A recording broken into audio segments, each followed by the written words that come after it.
Ang kwentong ito ay unang ikinuwento sa akin ng aking ama. Isang pangyayaring tumatak sa aking isipan. Mula nung siya ay 10 taong gulang pa lamang. Minsan ko nang narinig ang kwentong ito nung bata pa ako. Ngunit hindi ko lubos na naunawaan ang bigat at katatakutan ng istorya. Hanggat hindi ko siya pinakwentong muli sa mas detalyadong paraan. At ngayon, ibabahagi ko ito sa inyo. Maligayang pagdating sa Pusang Itim, ang tahanan ng kwentong kababalaghan at hiwaga mula sa iba't ibang sulok ng mundo. Mula sa alamat at urban legends hanggang sa mga totoong karanasang nakakapanglapot. Dito maririnig ang lahat ng nakakatindig balahibong storya. Kung handa ka na sa takot at misteryo, halina't sumama sa akin sa paglalakbay sa dilim. Huwag kalimutang mag-subscribe at sabay nating tuklasin ang mga sekreto ng gabi. Noon daw ay simpleng baryo lamang ang kanilang tirahan. Malayo sa bayan, tahimik at napapalibutan ng matataas na puno. Dito rin matatagpuan ang palengke na tuwing linggo lamang nagiging masigla. Isang hapon ng linggo, bandang 3:00, nang sumama ang aking ama sa kanyang kaibigang nagngangalang Lando upang mamili ng pang-ulam gamit ang bagong sahod. Habang paikot-ikot sila sa palengke, napansin nilang may isang napakatandang babae na nagtitinda ng saging. Nakasando itong puti na nanilaw sa dumi ng panahon at mahabang saya na kupas. Ang buhok niya ay puting-puti na magulo at tila hindi naliligo ng ilang araw.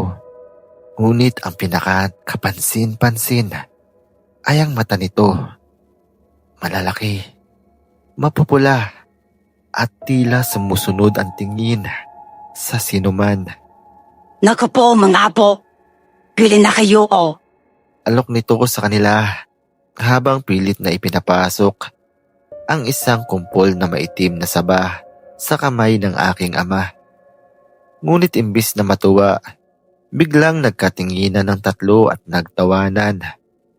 Atapa sila at hindi nila alam kung saan nanggagaling ang kanilang lakas ng loob o talagang mga mangmang lamang. Nainis ang matanda. Kita sa mukha nito ang galit at kadismaya. Tumalim ang tingin niya sa tatlo bago ito nagsalita ng paos. Hindi maganda ang pagtawa sa taong may edad. Tandaan niyo yan, mga bata. Ngunit hindi nila pinansin ang sinabi ng matanda ng mga oras na iyon at nagpatuloy sila sa pag-ikot. Pinagtatawanan pa rin nila ang naranasan nila. Hindi nila alam, may nagbago sa paligid. May nakasunod na sa kanila. Pagkatapos nilang mamili, pasado 5:00 ng hapon, nang maglakad sila pauwi. Mahaba ang daan pabalik sa baryo. Kailangan nilang tawirin ang makitid na pilapil sa palayan. Umakyat sa isang bahagyang bulubundukin at tumawid sa isang kahoy na tulay sa may sapa bago makarating sa kanila. Aray, ang bigat ng binili nating isda. Reklamo ni Lando. Madilim na! Bilisan natin! Sabi ng isa pang kaibigan. Habang naglalakad sila, biglang lumakas ang hangin. Tumalbog ang mga dahon at ang mga puno'y nagsimulang magsayawan sa lakas ng ihip nito. Gumapang ang lamig sa kanilang batok. Alang ulan. Wika ng aking ama. Ngunit ang kakaiba, walang ulap sa langit. Ang hangin ay malamig at parang may dalang bulong. May narinig bayo. Tanong ni Lando. Wala. Tara na. Ngunit sa bawat hakbang nila, parang may humahabol.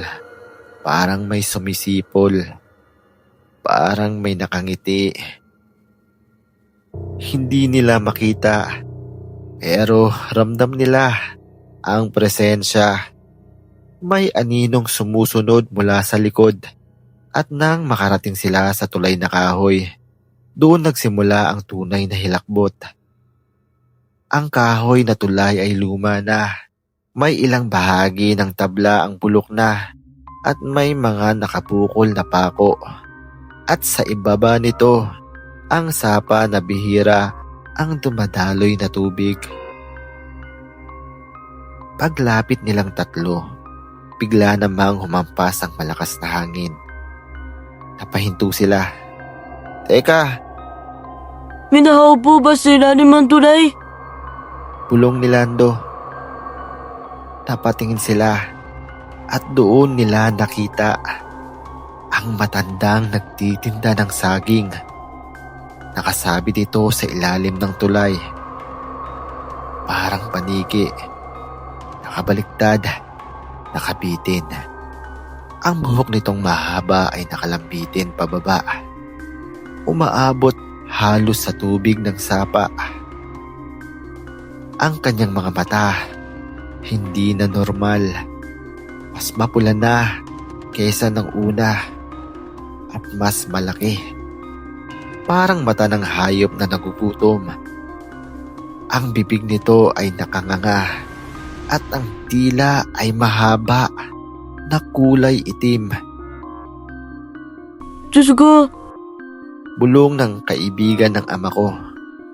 Unti-unti itong gumagapang paakyat sa gilid ng tulay. Ang mga daliri, mahaba at matutulis na parang kuko ng tikbalang. Tumutulo ang laway nitong kulay dilaw. Mga bastos na bata, tumatawa kayo sa akin. Karalgal nitong sabi. Babayaran niyo yan. Sabay-sabay silang napasigaw tabo! at nagtakbuhan silang tatlo. Halos malaglag ang kanilang pinamili. Nang lumingon sila, ang aking ama, nakita niya ang matanda. Hindi naglalakad, hindi tumatakbo, kundi lumilipad, nakalutang, nakayuko at sobrang bilis. Ang tunog ng pakpak o hangin na ikinakalat niya sa paggalaw ay parang huni ng makapal na ibon. Pero mas malakas. Tulungan niyo ako. Sigaw ng kaibigan. Ngunit lalo lang silang nagtakbuhan. Hindi na nila iniisip ang pagod o ang mga tinik na kanilang mga dinadaanan. Para silang mga hayop na pilit na naghahanap ng ligtas na lungga. Pagkarating nila sa baryo, nagsisigaw sila na para bang may kung anong nakita. Mayaswang! Nagsilabasan ng matatanda. May daladalang itak, tabak, sibat at bawang. Nasaan? Sigaw ng isang matandang lalaki. Totoo ba yan? Tanong pa ng isa. Ngunit bago pa sila makapagpaliwanag, may dumating na matinding sigaw mula sa gubat. Isang boses ng babae. Malakas, galit, umaalingaw-ngaw sa kabundugan. Napahinto ang lahat. Siya yun. Bulong ng aking ama. Tara, Sigaw ng kapitan. maganda ang lahat. Nagtulong-tulong ang mga lalaki sa baryo. Kumuha sila ng mga sulo at sinunog ang ilang tuyong kahoy para gawing ilaw. Oo, ang loob nilang hanapin ang nilalang na iyon. Pagdating nila sa tulay, naamoy nila ang kakaibang amoy. Parang napubulok na karne at dugo. Dito sila galing. Sabi ng kapitan habang sinusuri ang mga bakas. Isa sa mga tatay ang tumingin sa ilog Kapitan! May dugo dito? at oo nga, may bahid ng dugo sa isang parte ng kahoy. Pero hindi sapat para sabihing may namatay. Parang gasgas na dumikit lang. Nasaan ang nilalang na yun? Sinasabi niyo. Tanong ng isang matanda. Yan po. Diyan po siya nakabitin kanina. Turo ng ama ko. Tahimik ang lahat hanggang sa may narinig silang kaluskos sa may puno. Sumilip ang isa sa mga lalaki gamit ang sulo at doon nila nakita ang isang paa na malaki ang kuko. Nakasabit sa sanga tulad ng paa ng isang ibon pero mas malaki. Biglang gumalaw iyon. Sumunod ang isa pang paa at unti-unting bumaba mula sa sanga ang isang nilalang. Isang nilalang na hindi na tao. Mukha pa rin ng matandang babae. Pero ang katawan ay matangkad. Tusok-tusok ang gulugod. At ang mga mata ay parang nagniningas na apoy. Aswang! Sigaw ng isa. Takpan nyo mga bata, bilisan nyo! Utos ng kapitan. Ang nilalang ay humiyaw ng napakalakas. Malakas na halos mabingi sila. Hindi pa tayo tapos mga bata. At biglang naglaho ang nilalang sa hangin. Parang natunaw. Parang usok. Kinabukasan ay pinagbawal ng kapitan ang pagdaan sa tulay kapag gabi na. Naglagay sila ng mga tanod at may dalang bawang at banal na tubig. Ngunit kahit ganon, nagulat ang mga taga-baryo nang makita nilang wala na ang tindahan ng saging sa palengke. Ang pwesto ng matanda ay nakabakante na at may naiwan lamang na isang itim na payong may bahid ng tuyong dugo. Kinabahan ng lahat, may ilan pang nagkukwento na may nakita silang anino ng isang babae na palutang-lutang sa may sapa tuwing gabi. At mula noon, hindi na muling tumawa ang aking ama sa matatanda. At ang pinakamatindi, tuwing naaalala niya ang mukha ng matandang tindera ng saging, nakikita niya ang mga matang iyon, mapupula, gutom, at parang naghihintay.